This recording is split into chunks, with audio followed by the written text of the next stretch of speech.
అది ఎందుకంటే కానీ వైర్ ఫ్రేమ్ బాగుంది.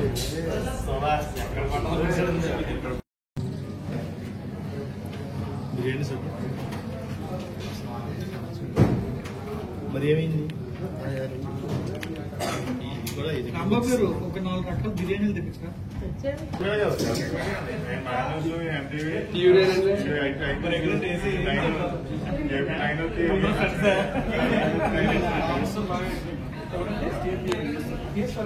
మీకు వైజాగ్ చేసి వెళ్ళారు కదా.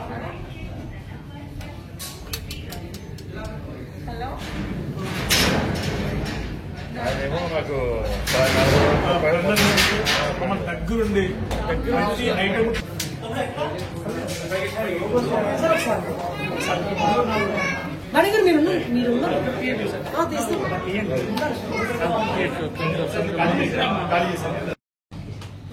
స్మైల్ సార్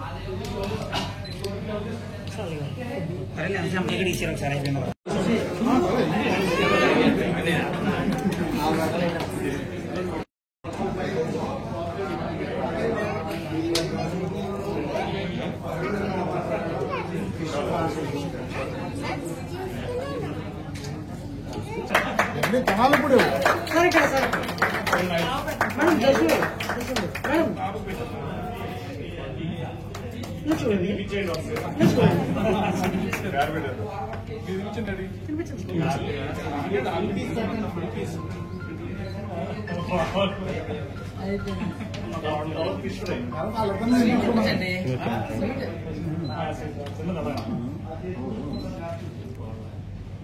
మీ ఇద్దరు తినిపించుకోండి తర్వాత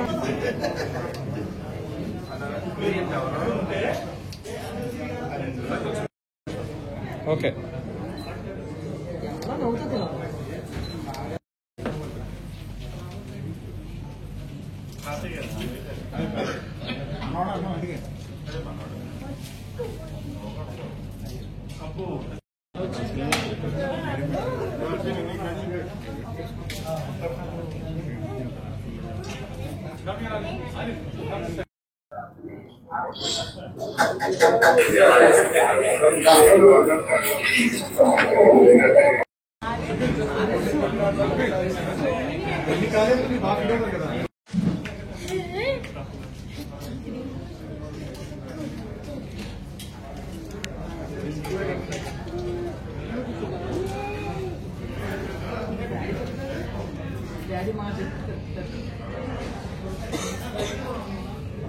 చాలా కొత్తగా ఉందండి. మా మావయ్య గారికి థ్యాంక్ యూ చెప్పాలి. చాలా వింత రకం వంటలు 150 ఐటమ్స్ ఆల్మోస్ట్ పెట్టారు. It's very very shocking and surprising also. చాలా చాలా బాగుంటాయి ఐటమ్స్. నేనైతే పర్సనల్లీ ఎప్పుడు ఎక్స్పీరియన్స్ చేయలేదండి. నేను ఏదో టీవీ ఇలాగే ఇన్స్టాగ్రామ్లోనే టీవీ న్యూస్ ఛానల్లో చూడడమే తప్పితే ఇదే ఫస్ట్ టైం ఇన్ని నాన్ వెజ్ ఐటమ్స్ పెట్టడం అంటే కూడా I'm very surprised and very happy also. దీపావళికి ఫస్ట్ టైం అల్లుడు వచ్చినందుకు మా డాడీ ఇలా 250+ ఐటమ్స్తో ఇలా పెట్టడం చాలా సర్ప్రైజింగ్గా ఉంది. ఆయనకే కాదు నాకు కూడా చాలా సర్ప్రైజింగ్ ఉంది. నాకు కూడా ఇవన్నీ అరేంజ్మెంట్స్ ఉన్నాయని తెలియదు. సో చాలా డిషెస్ ఉన్నాయి ఇక్కడ అండ్ అన్నీ చాలా బాగున్నాయి అండ్ చాలా happy for all the arrangements and all. అందరికీ హ్యాపీ దీపావళి. మాకు ఈరోజు దీపావళి పండుగకి అల్లుడు కూతుర్ని ఇంటికి తీసుకొచ్చాం. వాళ్ళకి అంటే స్పెసిఫిక్ చెప్పాలంటే మా అల్లుడికి నాన్ వెజ్ అంటే ఇష్టం. ఈరోజు సండే మీద నాన్ వెజ్ కూడా పెట్టాలనే ఆలోచన మీద కొద్ది ఐటమ్స్ ఎక్కువగా పెడితే ఫస్ట్గా వస్తాం కదా. మొదటగా అల్లుడు వచ్చాడు కాబట్టి మనం సర్ప్రైజ్ చేయాలనే ఉద్దేశంలో మా అమ్మాయికి కూడా తెలియదు 200 అబవ్ ఐటమ్స్ తోటి ఓన్లీ నాన్ వెజ్ తక్కువగా పెట్టి నాన్ వెజ్ ఎక్కువ ఐటమ్స్ పెట్టి అరేంజ్ చేసాం. వాళ్ళకి ఏమైనా సర్ప్రైజ్గా ఈ మెమరీగా గుర్తుండిపోయేలా పెట్టాలనే ఉద్దేశం మీద ఇవాళ ఈ భోజనాన్ని ఏర్పాట్లు చేయడం.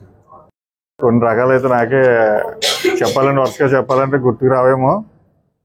మా స్వీట్ల దగ్గర నుంచి మటన్ దమ్ బిర్యానీ కానీ, మిక్స్డ్ బిర్యానీ కానీ, ఫ్రైడ్ రైస్ కానీ, టిక్కాలు కానీ, ఫిష్ టిక్కా కానీ, ప్రాన్ టిక్కా కానీ, ప్రాన్ కర్రీ కానీ, హలీం కానీ, సూప్స్ కానీ, ఇంకా చాలా రకాలు ఉన్నాయి. టిక్కాలు, మన మటన్ కబాబు ఇవన్నీ చేసి ఈరోజు అల్లుడికి కూతురికి సాధారణంగా రేపు దీపావళి కాబట్టి దీపావళి రోజు నాన్ వెజ్ తినాం, అంటే ఈ రోజు పెట్టాం మేము. అంటే ఇది ఈ కార్యక్రమం చేయడానికి ఇక మెయిన్ ఏంటంటే మా పెద్దల దగ్గర నుంచి కూడా గోదావరి జిల్లాలో ఫుడ్కి మర్యాదకి మా సాంప్రదాయం కూడా ఆ సాంప్రదాయం కొనసాగిస్తూ ఈ కార్యక్రమం చేయడం జరిగింది. గోదావరి జిల్లాలంటేనే ఆప్యాయతకి పెట్టింది పేరు. 200 రకాల వంటకాలతో వారి అల్లుడికి దీపావళి స్వాగతం చెబుతూ ఆతిథ్యం ఇవ్వడం అన్నది నిజంగా మా ఫ్యామిలీ అంతా, మా కుటుంబ సభ్యులంతా చాలా ఆనందపడుతున్నాం. ఎందుకంటే ఒక మంచి కుటుంబంలో నుంచి పాప మా ఇంటికి వస్తున్నందుకు చాలా సంతోషంగా ఉంది. అలాగే మా అబ్బాయి కూడా ఒక మంచి కుటుంబం నుంచి వారింట్లోకి అల్లుడికి వెళ్ళడం కూడా ఇద్దరికి ఉభయలకి కూడా చాలా ఆనందంగా ఉంది. ఈ సన్నివేశాన్ని పురస్కరించి నేను రాంబాబు గారికి, వారి కుటుంబ సభ్యులకి, వారి మిత్రులకి అందరికీ కూడా మనస్ఫూర్తిగా ధన్యవాదాలు తెలియజేస్తున్నాను.